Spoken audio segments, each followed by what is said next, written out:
जैसा महिला पहलवानों के साथ बहन बेटियों की इज्जत आबरू को जिस तरह से सौदा कर लिया कुछ दलालों ने, सरकार के दलालों ने, ऐसा सौदा कोई करना नहीं। यही मेरा आपसे निवेदन है और पहचानना उन लोगों को जो अपने बीच गद्दार हैं, सरकार के दलाल हैं, सौदा करने वाले हैं।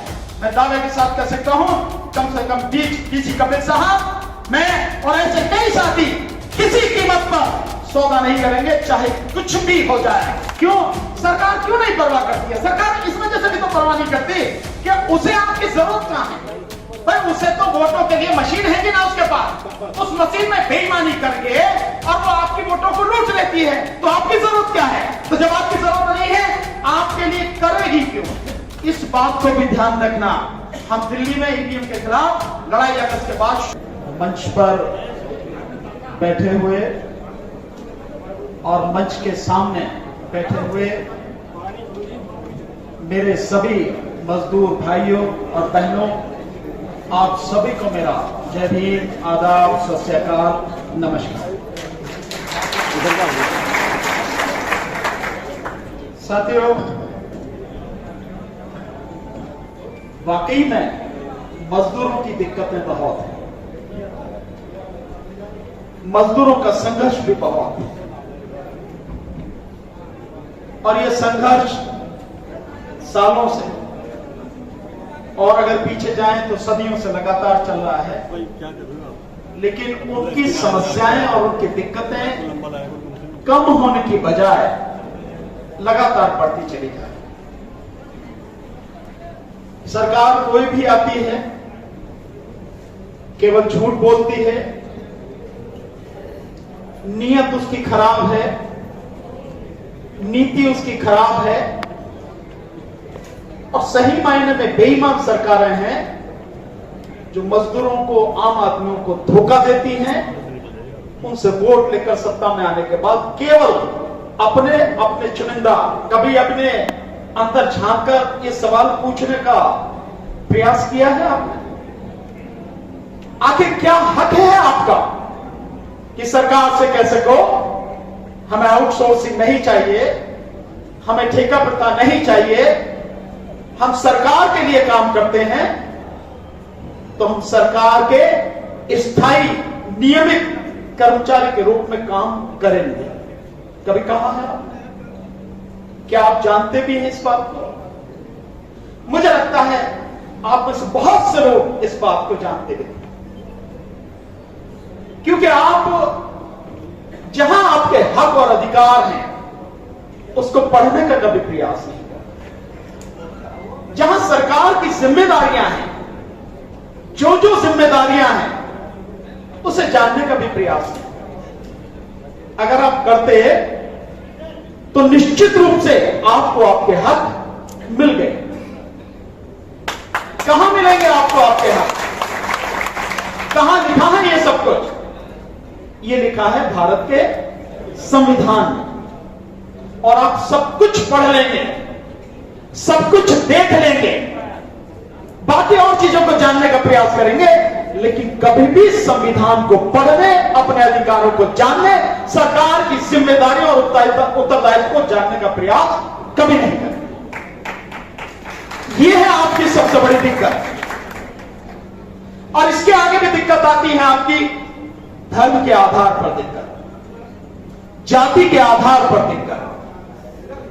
वो दिक्कतें भी आपके साथ साथ चलती है, क्योंकि जब वोट देने की स्थिति आती है तो कहीं ना कहीं आपके दिमाग में धर्म और जाति रहती ही है। एक बार ईमानदारी से इस बात को स्वीकार करो, हां ये रहती है। पर साथियों, आज इस हॉल में जितने भी साथी बैठे हैं और इस हॉल के बाहर जितने भी साथी हैं, वो लगभग दिल्ली के अलग अलग विभाग से आए हुए, अलग अलग जगह से आए हुए साथी हैं। पर हैं कौन? सारे मजदूर ही तो हैं, सारे कर्मचारी ही तो है ना। तो आपकी तो एक ही जाति है, मजदूर, कर्मचारी। इसके अलावा आपकी कौन सी जाति है? हो सकती भी है क्या? ध्यान करो, कार्ल मार्क्स ने कहा था कि दुनिया के मजदूर एक हो जाओ, लेकिन क्या आप हो पाए? नहीं हो पाए। अभी यहां मुझसे कहा गया कि न्यायिक व्यवस्था के विषय में बताऊं, मैं लीगल चीजों के विषय में बताऊं। क्या बताऊं आपको लीगल चीजों के विषय में?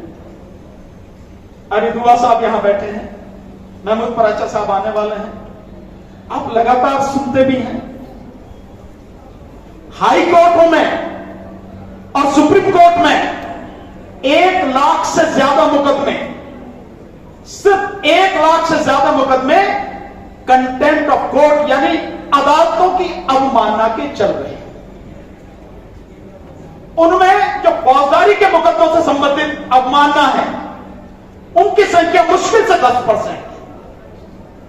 बाकी जो 90% से ज्यादा मुकदमे हैं वो मुकदमे हैं अवमानना के, जिनमें अदालतों ने सरकारों के लिए, प्रशासन के अधिकारियों कर्मचारियों के लिए आदेश दिया कि ये आदेश का आपको पालन करना है। उन आदेशों का पालन नहीं हुआ। मतलब 90% यानी लगभग 90,000 से ज्यादा मुकदमे सिर्फ इस बात के हैं कि सरकारी अधिकारियों ने, नेताओं ने, सरकारों ने जो आदेश कोर्ट ने उनको दिए थे उनका पालन नहीं किया। तो कोर्ट ने क्या किया? क्या किया कोर्ट ने? अगर ये 90,000 से ज्यादा मुकदमे हैं, एक मुकदमे में कम से कम 1-2 कर्मचारी तो होंगे ही। अगर इन 1-2 अधिकारियों को, नेताओं को, सरकार के मंत्रियों को यही अदालतें खुंटी पे उनकी नौकरी टांग दे और उन्हें जेल के अंदर भेज दे तो सारे आदेश पालन हो जाएंगे, आपका हक से आपका मर जाएगा।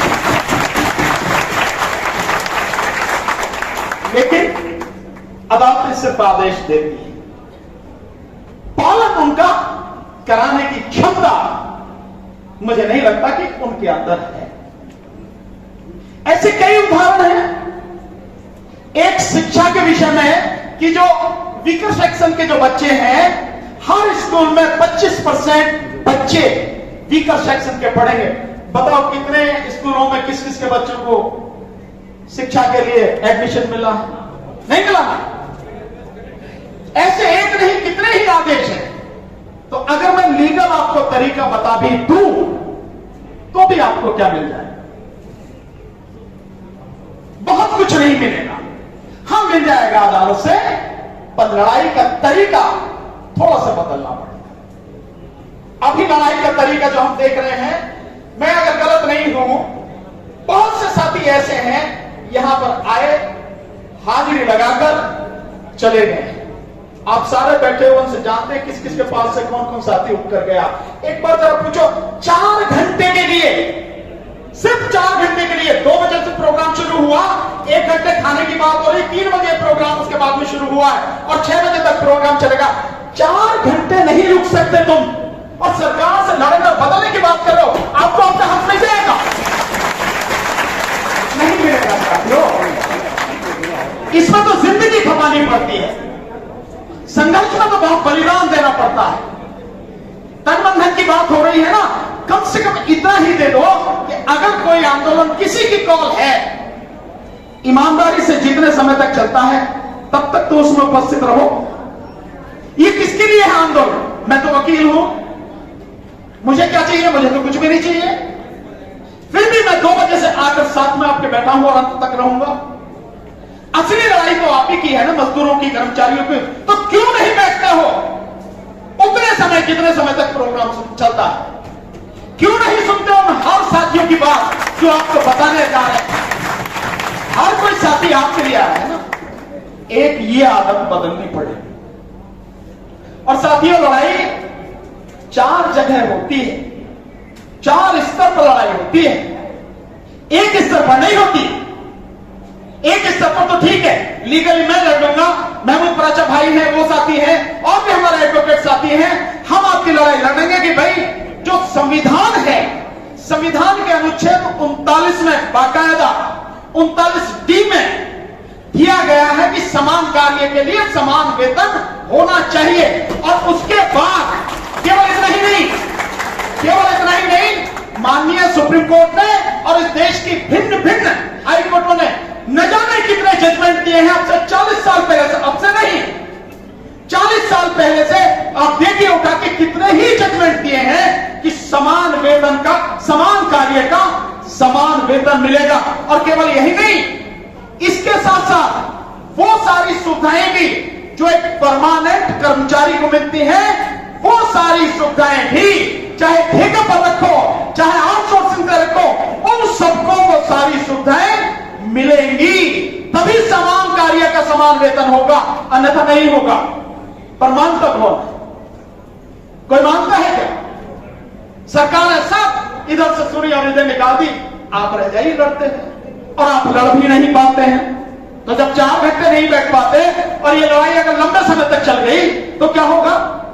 और किसानों से सीख लेना चाहिए कि 13 महीने किसानों ने लड़ाई लड़ी और हम कंधे से कंधा मिलाकर उनके साथ रहे, लड़े और जीते। आप सबने देखा, ऐसा नहीं है कि देश ने या दुनिया ने देखा नहीं हो। तो अपने आप को पहले इतना मजबूत कीजिए कि मेरा हक है तो लेके रहूंगा, सरकार कोई भी हो। अगर मजदूर लड़ता है ना, आम आदमी लड़ता है ना, कैसी सरकार हो, घुटने पर आती है, घुटने पर। और पहले ईमानदारी से आप जाति धर्म को छोड़कर मजदूर बनो, कर्मचारी बनो। ईमानदारी से अपने अंदर झांक कर देखो कि मैं लड़ने के लिए तैयार हूं, नहीं हूं तो मैं अपने आप को लड़ने के लिए तैयार हूं। और साथियों, फिर उसके बाद लड़ाई शुरू रही हमारी बात, तो हम लीगली कहीं भी लड़ना पड़े, सुप्रीम कोर्ट में, हाई कोर्ट में, हम आपकी लड़ाई हम इस स्तर पर लड़ेंगे। केवल कोर्ट में नहीं, कोर्ट के बाहर भी कंधे से कंधा मिलाकर आपके साथ खड़े होकर लड़ेंगे। बशर्ते आप भी तो तैयार करो अपने आप को, आप भी तो लड़ो, तभी तो लड़ने का मजा आएगा। साथियों, किसानों ने किया, साथ में लड़ने का मजा आया। सीए एनआरसी का आंदोलन, लड़ने में मजा आया। मेरा इंतजार बिहार में, मधुबनी जैसे इलाके में, वो जो आपका बेगूसराय जैसे इलाके में, रात को 10:30 बजे तक 50-50 हजार की संख्या में लोग, जिनमें 20 से 25 हजार महिलाएं थी, इंतजार किया, लड़ा उन्होंने। और आज तक सरकार की हिम्मत नहीं है कि सीए एनआरसी का कानून लागू कर सके। ये होती है लड़ाई, लड़ना इस तरह से पड़ेगा। और मैं जो आपको बता रहा हूं, ये सारे अधिकार आपको संविधान में, संविधान की नीति निर्देशक सिद्धांतों में, बहुत ज्यादा नहीं है, अनुच्छेद 36 से लेकर अनुच्छेद 51 तक पढ़ो बस, इतना ही तो है। इतना पढ़ के अगर समझ में नहीं आ रहा तो मुझे फोन करो, मैं समझाऊंगा।